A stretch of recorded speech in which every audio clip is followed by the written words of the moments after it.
As we said, not to be outdone by any efforts in Missouri, Kansas lawmakers have already rolled out the red carpet for the Royals and Chiefs. Last summer, they passed a special Star Bonds proposal, essentially using sales taxes to help pay for new stadiums, all in an enticing effort to get the teams to jump the state line. I checked in with Kansas House Speaker Dan Hawkins this past week. He tells me negotiations are going well.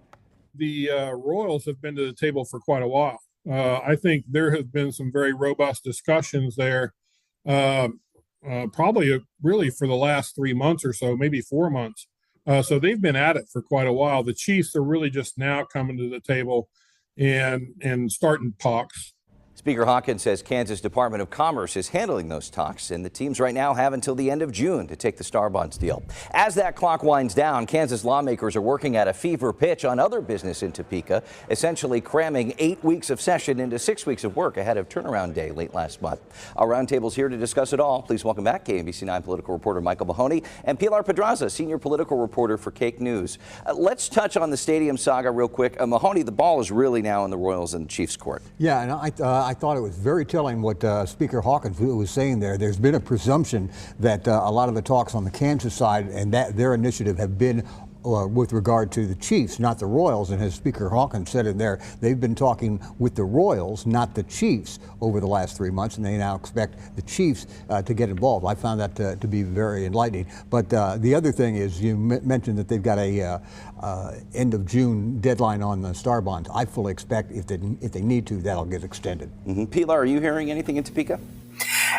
It's kind of one of those things lots of people are speculating about, but because the negotiations are going on with the Department of Commerce, not a whole lot of knowledge available. They can extend, the Department of Commerce would have to ask for that extension, but they can extend it for a second year for the permission for the negotiations and the Star Bond deal. So that is definitely out there and always a possibility. But I have heard a lot of speculation that if they can get this done, there would be groundbreaking as soon as November. Aside from the stadium stuff, we know the legislature's been very busy passing bills. What's catching your eye right now, Pilar?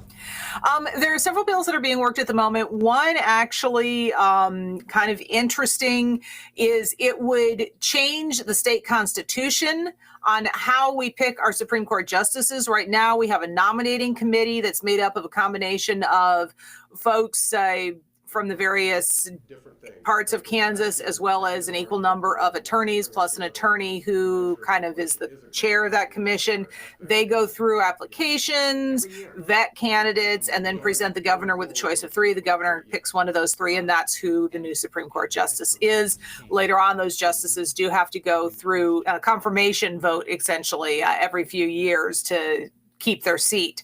But Republicans want to change that so that basically lawmakers would have a bigger say and voters would have the final say. That it would basically become an election to be a member of the Supreme Court in Kansas. A very different way of choosing judges.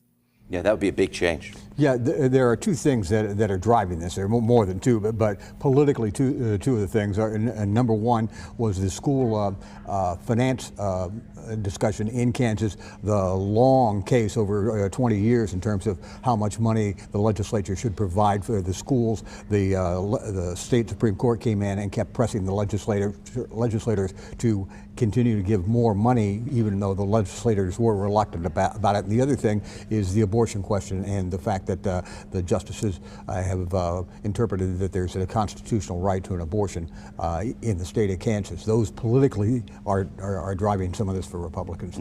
You know, we're on the other side of Turnaround Day now. Mahoney, what other measures should we be watching in Topeka? Well, the one that Pilar just brought up was the one that I was going to bring up is this Supreme Court potential amendment. That's the big one I've got my eye on, plus tax reform. Yeah, Pilar? There are a couple of others that I'm watching as well. One would basically eliminate tenure as we know it for college professors. This follows a big controversy that went on at Emporia State University last year when they got rid of a number of professors. And this bill would basically change the role that tenure plays and the power that it has as far as protecting somebody's job. And of course, obviously, professors oppose that.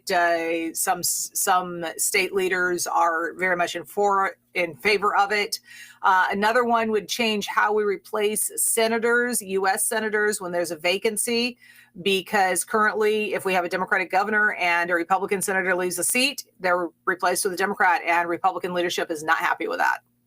All right, something that we'll be watching. We'll leave it there for now. Pilar Pedraza, Michael Mahoney, thank you.